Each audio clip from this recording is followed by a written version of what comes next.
নমস্কার, নন্দিনীর স্বাদ কাহনে আমি নন্দিনী আপনাদের সবাইকে স্বাগত জানাই। আশা করছি যে যেখান থেকে আমার ভিডিওটি দেখছেন সবাই সুস্থ এবং ভালো আছেন। আজকে একটু দেরি করেই ভিডিওটি শুরু করলাম। প্রতিদিনই বুঝে উঠতে পারি না যে কোথা থেকে ভিডিও শুরু করব। আমরা যারা হাউসওয়াইফ তাদের রেগুলারের কাজকর্ম কিন্তু একই রকম থাকে, ঘর গোছানো, রান্নাবান্না, খাওয়া দাওয়া ইত্যাদি। এর কিন্তু খুব একটা বেশি পরিবর্তন হয় না। শুধু হাউসওয়াইফদের কাজকর্মই যে একই রকম তা কিন্তু না। যে যেই কাজই করুক না কেন, সে অফিসে হোক বা স্কুলে, প্রত্যেকেরই কাজ খেয়াল করে দেখলে দেখা যায় যে একই রকম। কিন্তু সেই একই কাজের মধ্যে নিজের ভালো লাগা খুঁজে নিতে হয়, তাই না? আজ ঘর মোছা থেকে ভিডিওটি শুরু করেছি। সকালে ঘুম থেকে উঠে মোটামুটি ঘন্টা দুয়েক কাজ তো হয়ে গেছে। আজকে রান্নাটা একটু করে তারপরে রান্নাঘরটা ক্লিন করে নেব। মোচার তরকারি রান্নার জন্য মোচাটা আমি কালকে সন্ধেবেলায় কেটে বেছে হালকা সিদ্ধ করে রেখেছি। এখন আলুগুলোকে ভালো করে কষিয়ে নিয়ে তারপরে মোচাটা দিয়ে আবারও ভালো করে কষিয়ে ঘি গরম মশলা দিয়ে রান্নাটা করে নেব। যেহেতু আজকে মোচাটা নিরামিষভাবে রান্না করছি, তাই একটু ভালো করেই ঘি গরম মশলা দিয়েছি। ওদিকে ভাতটাও ইন্ডাকশানে হয়ে গিয়েছে। তারপরে হালকা সিদ্ধ করে আমের চাটনিটাই করে নেব। একটু পাতলা করে করেছি, গরমের মধ্যে পাতলা আমের চাটনি খেতে খুবই ভালো লাগে। নামানোর আগে দিয়েছিলাম চাটনির ভাজা মশলা, খেতে কিন্তু খুবই ভালো হয়েছিল। আর কালকে বাটা মাছ এনে রাখা হয়েছিল, সেটাই একটু পাতলা করে ঝোল করে নেব। মাছগুলো এক এক করে ভেজে মশলাটা কষিয়ে আলু দিয়েও মশলা কষিয়ে নিয়ে পাতলা করে এই তো মাছের ঝোল হয়ে গিয়েছে। যেহেতু মোচাটা একটু শুকনো শুকনো রান্না করেছি, তাই মাছে একটু বেশি ঝোল রাখলাম। যা গরম পড়েছে, জল ভরে রাখলেই শেষ হয়ে যায়। রান্না করে বাসন মেজে তাই আগে জলটা ভরে নিচ্ছি। বোতলগুলো দেখলাম ফাঁকা হয়ে পড়ে রয়েছে, পরে করে নেব ভেবে রেখে দিলে কাজগুলো আরও জমে যায়। তাই যখনের কাজ তখন করে নিতেই আমি বেশি পছন্দ করি। জল ভরা কমপ্লিট করে এখন বোতলগুলো জায়গা মতো টেবিলে গুছিয়ে রেখে দেব। ঘর হোক বা রান্নাঘর পরিষ্কার পরিচ্ছন্ন পরিপাটি দেখতে সবারই ভালো লাগে। আর সেই পরিষ্কার করতে যে সংসারের পিছনে কতটা এফোর্ট দিতে হয় তা কেবল যে করে সেই জানে। এই আমার যেমন এখন মোটামুটি সব কাজ হয়ে গেছে। এগুলো পরিষ্কার না করে রেস্ট নিতে পারতাম, কিন্তু ওই যে অপরিষ্কার থাকতে ও দেখতে কোনোটাই পারি না, আর সেইভাবে করারও কেউ নেই। তাই এই গরমের মধ্যেও সব কিছু ভালো করে ক্লিন করে রাখছি।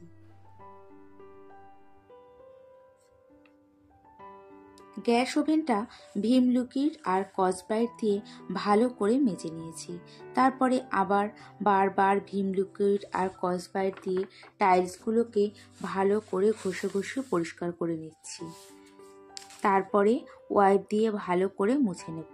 হয়তো বারবার ওয়াইপটা ধোয়া দেখানো হয়নি, কিন্তু ওটা ভালো করে অনেকবার ধুয়ে নিচ্ছি।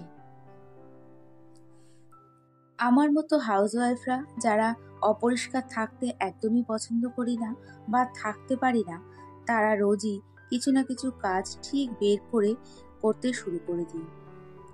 সংসারের দায়িত্ব বা কর্তব্য যখন নিজের কাঁধে এসে পড়েছে, তখন বুঝলাম সংসারের কাজ করতে কতটা কষ্ট হয়। আগে সমস্ত কাজ মা বা ঠাকুমা তারাই করত। যেহেতু কাজগুলো করতাম না, তাই বুঝতেও পারতাম না এই সাধারণ সংসারের কাজেও কতটা পরিশ্রম করতে হয়। এখন সেটা খুব ভালো করে ফিল করছি। যাই হোক, কথা বলতে বলতে কিন্তু আমার অনেকগুলো কাজ হয়ে গেছে। ইন্ডাকশান বা মিক্সি মেশিনটা সরিয়ে রোজ ভেজা ওয়াইপ দিয়ে মুছে নিই। 3-4 দিন পর পর এরকম ঘষে মেজে সার্ফ দিয়ে পরিষ্কার করে নিই। ওপরের কাউন্টার টপটা যখন পুরোটাই পরিষ্কার করে নিলাম, তখন ভাবলাম যে এই কর্নারটুকু কেন বাকি থাকবে। তাই এই জায়গাটা ভালো করে পরিষ্কার করে ঘষে মেজে নিলাম। আর সত্যি দেখতেও কতটা ভালো লাগছে, তাই না? হয়তো আমার রান্নাঘরে মডুলার কিচেন নয়, কিন্তু তাতে কি হয়েছে, যা আছে যেটুকু আছে সেটাও পরিষ্কার করে গুছিয়ে রাখলে দেখতে কিন্তু খারাপ লাগে না। ইলেকট্রিক কেটেলটা যেহেতু গ্যাস ওভেনের পাশে থাকে তাই একটু তেলচিটে হয়ে গেছে, তাই ওটাও ভালো করে পরিষ্কার করে রাখলাম। কিচেনটা ডিপ ক্লিন করে নিজেরও খুব ভালো লাগছে। এটা করতে কিন্তু অনেকটাই টাইম লেগেছে, পুরোটা দেখানো সম্ভব নয়, তাই অনেকেই ভাববে কতটা টাইম লাগলো। তারপরে জায়গার জিনিস জায়গায় গুছিয়ে রেখে স্নান করতে চলে যাব। ভিডিওটি দেখতে দেখতে যদি ভালো লেগে থাকে তাহলে একটা লাইক এবং সাবস্ক্রাইবও করে নিতে পারেন, আর কাজটি যদি আপনি অলরেডি করে থাকেন তাহলে আপনাকে অনেক ধন্যবাদ। বেডরুমের পাশের টয়লেটটা একটু ভালো করে ক্লিন করে নেব। এটা সেভাবে ইউজ করা হয় না, তাই 2-3 দিন পর জল ঢেলে ভালো করে পরিষ্কার করে নিই। তারপরে স্নান করে নিয়েছি। আমার ফ্ল্যাটের পাশের ঘরে এক ডাক্তার কাকু থাকেন। উনি রিটায়ার্ড পার্সন এবং খুব ভালো আবৃত্তি করেন, সাথে কবিতাও লেখেন। ওনার নতুন ইউটিউব চ্যানেলের জন্য আমরা আজকে ওনার ঘরে কাজী নজরুল ইসলামের আবৃত্তি পরিবেশন করব, আর সেটা ভিডিও করা হবে। আমি সেইভাবে কখনো আবৃত্তি শিখিনি বা করিনি, ডাক্তার কাকুই আমাকে শিখিয়ে পড়িয়ে নিয়েছে। আজ সৃষ্টি সুখের উল্লাসে মোর মুখ হাসে, মোর চোখ হাসে, মোর টক বগিয়ে খুন হাসে, আজ সৃষ্টি সুখের উল্লাসে।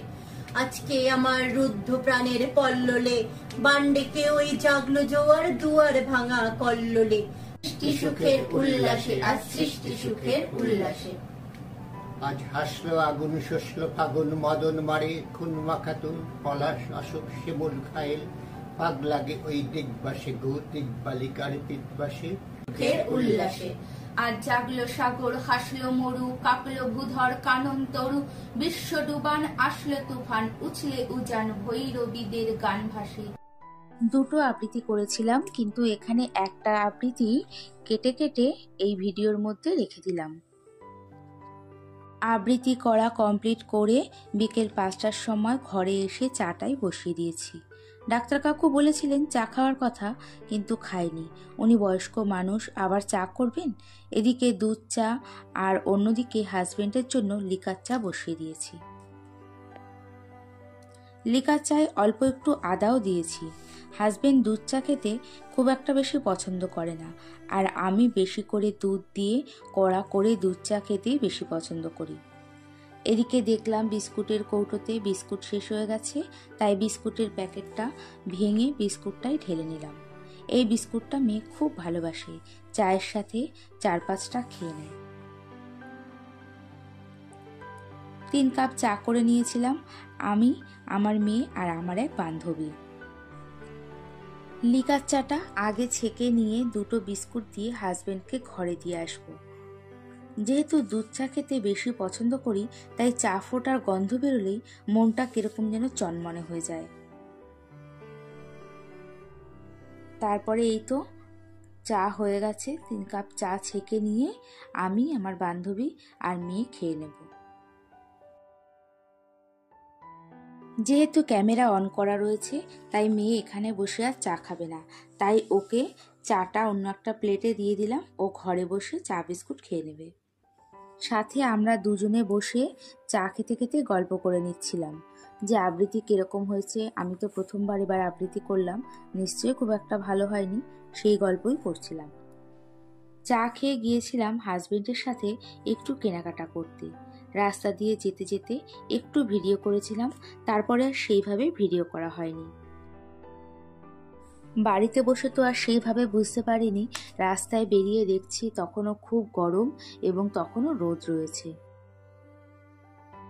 তারপরে এই তো বাড়িতে চলে এসেছিলাম। এই টুকটাক কিছু কেনাকাটা করেছি, হাজবেন্ডের দুটো প্যান্ট, আর শেষে দেখাবো ঘরের জন্য 4টে বোথ সাইড লক কিনেছিলাম, সেটাফিল ময়শ্চারাইজার, ফগের men perfume, cotton pad, Garnier oil cleanser.